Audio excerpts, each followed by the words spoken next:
It's right there. 10, Edward 10. The tornado is coming right through Parkview Elementary School, just west of the school, east of the school. Yeah, it's right behind the school. Okay, I copy. 1858. Real 7. Go ahead.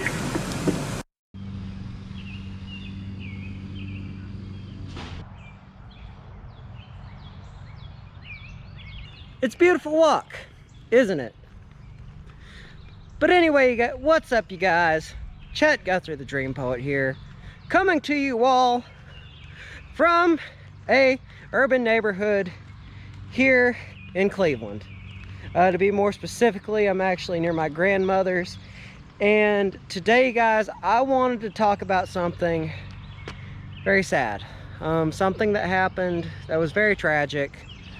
Something that was perhaps one of the worst disasters that has ever hit this community in about 10 years.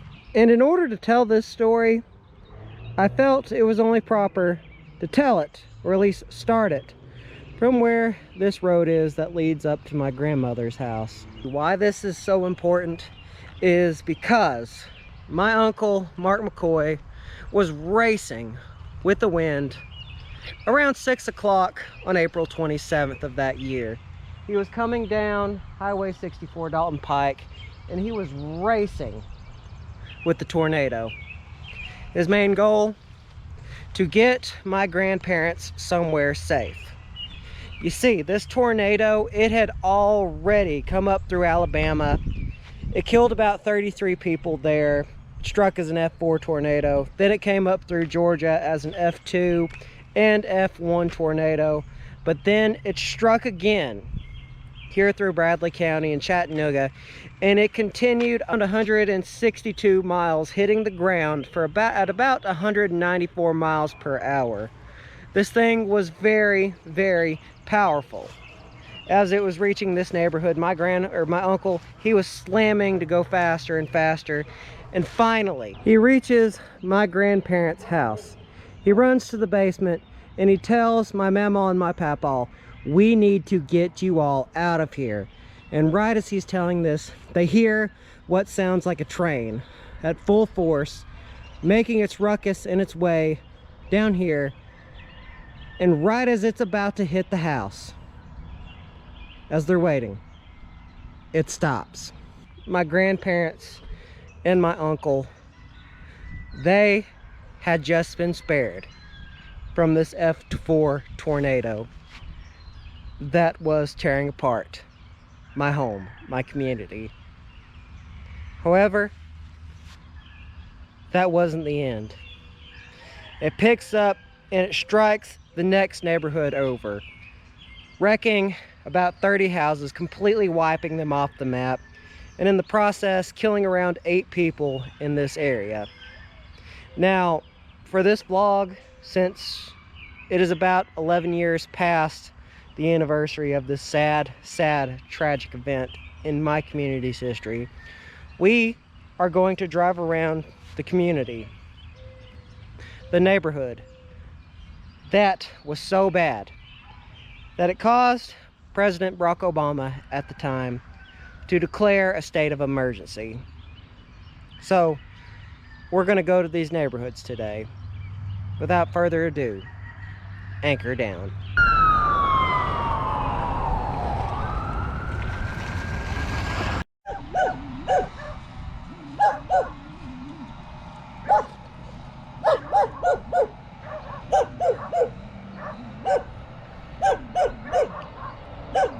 Now, the street we're walking on right now, or I should say we're walking along right now, this is Archer Avenue.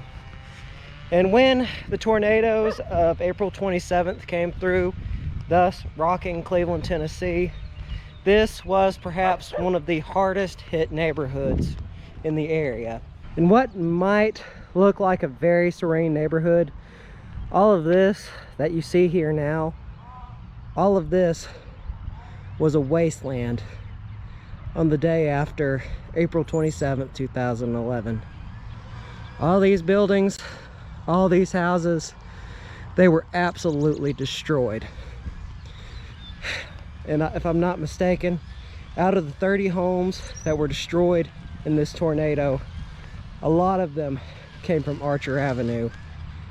Some of these houses you wouldn't even recognize today. Some of them even had to totally come down. Now, if I'm not mistaken, one of the 8 that did pass away in this area is just over the road next to what is now an Oasis gas station. But we'll talk about that one here in a minute.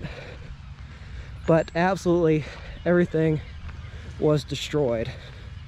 And all these pictures that you're seeing right now, this was the street that got wiped off the map. Kind of reminds me of what I saw on that day, April 28th of 2011, the day after all the destruction that had taken place. My grandfather and I, we were in his truck. We were driving around the neighborhood.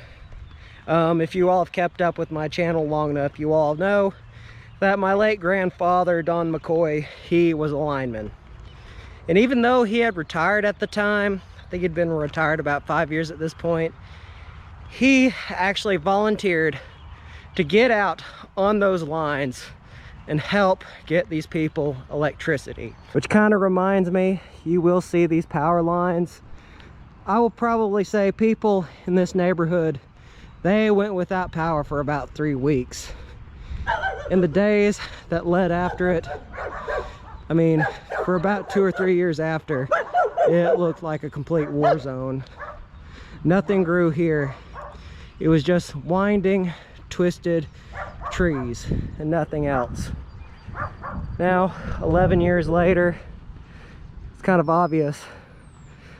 Well, everything is growing back, but from what I remember about Archer Avenue, Archer Lane, is that this entire area used to be filled with trees during this time. Like, as you see, what kind of looks like a lot of open grassland, that was not the case. That was not the case whatsoever. I mean, all of this is what you see 11 years later. But to get back to the story and my grandfather, we were driving down Archer Lane, seeing who needed help. And these are just a few of the photos that I took when I was in this area. I mean, it was absolutely just, it was horrible. Now, it kind of reminds me, well, this is also another thing that happened, at least from my family's side. You see, my ex-aunt at the time, she had a, a really big piece of power line laying in her driveway. And as my grandfather and I were driving up to this downed power line, you could see like all the electricity, the sparks just shooting up out of it. And I specifically remember my grandfather saying, "Chet, don't go anywhere near those lines. If you touch that, you will die." From what I heard from my grandfather, that was about 40,000 watts of electricity just laying on the ground and sparking. Now, my grandfather, well, my papaw, I should say, he and my uncles, they got a lot of these power lines back up. But I think what is perhaps the saddest tale is the story of this building right in front of us.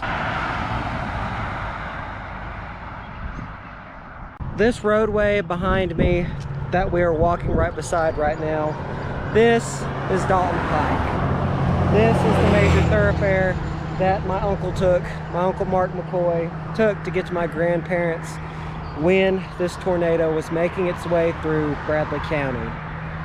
But we are not here to talk about his race, his battle with the tornado.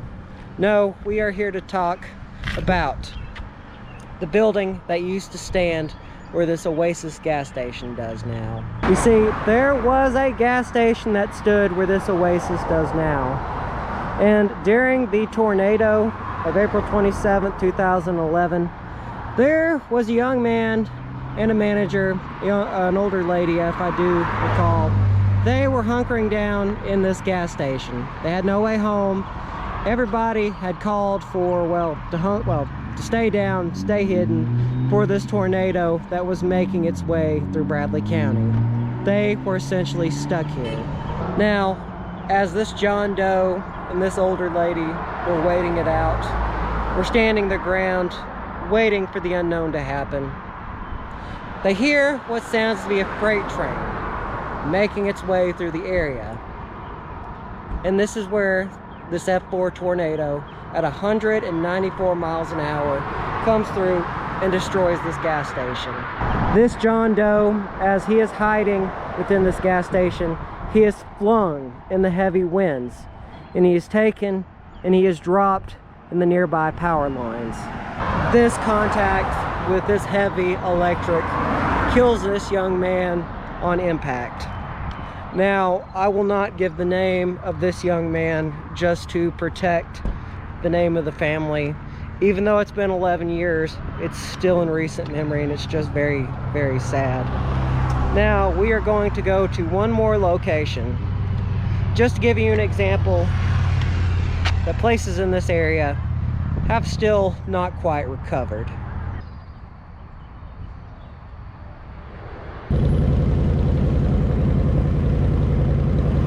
Okay, this intersection behind me is Spring Place and Durkee Road. And when this tornado came through 11 years ago, this intersection was absolutely destroyed. Now the tornado, it came through this area right here, down this road, and it came through. It took out this building, this business that was right here a while back, as well as this business, or at least what was here.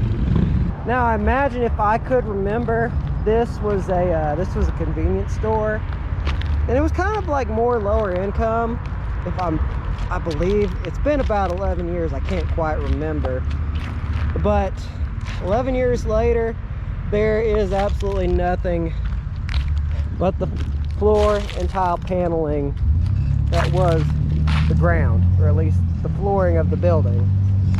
And right here, this is where another death took place. Again, similar situation with the certain John Doe that was out by the Oasis gas station. Just another victim being in the wrong place at the wrong time and not being able to get to any shelter. And now, even 11 years later, this community is still recovering from what happened 11 years ago. You see, this tornado really tore a lot of people apart. And, well, it's just as sad as all this paneling right here that's just crumbling and falling to the wayside. Which leaves me finishing out this vlog. You see, I want to tell a little bit of the story of what happened with me and my family. You see, it was like any other ordinary day. It had been raining a lot. It had been storming. I thought, you know, this is probably just going to be an atypical spring storm. But my mother, at the time, is watching News Channel 9, anyway, Paul Burris, he comes over the news intercom and he tells everyone to get to shelter. There is an F4 tornado that is making its way through the countryside, up through Alabama, through North Georgia.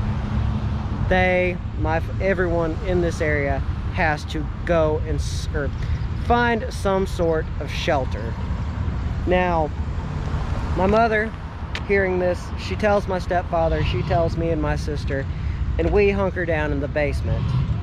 Now, while all this is going on, we hear thunder, we hear lightning.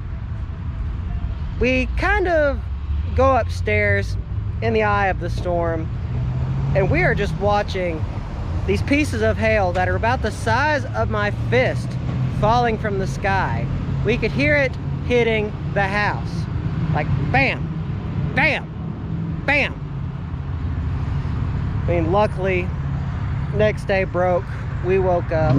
We had been sleeping in the basement, and that is when we woke up to the remains of the ruins of what April 27th, 2011 left. And now, you guys, this is going to be the ending of my vlog. Remember, don't forget to subscribe and hit the bell icon. Always means a lot. Goes to show that y'all care and that y'all want to see more awesome content. Having said that, I love you all very much. Vlog over.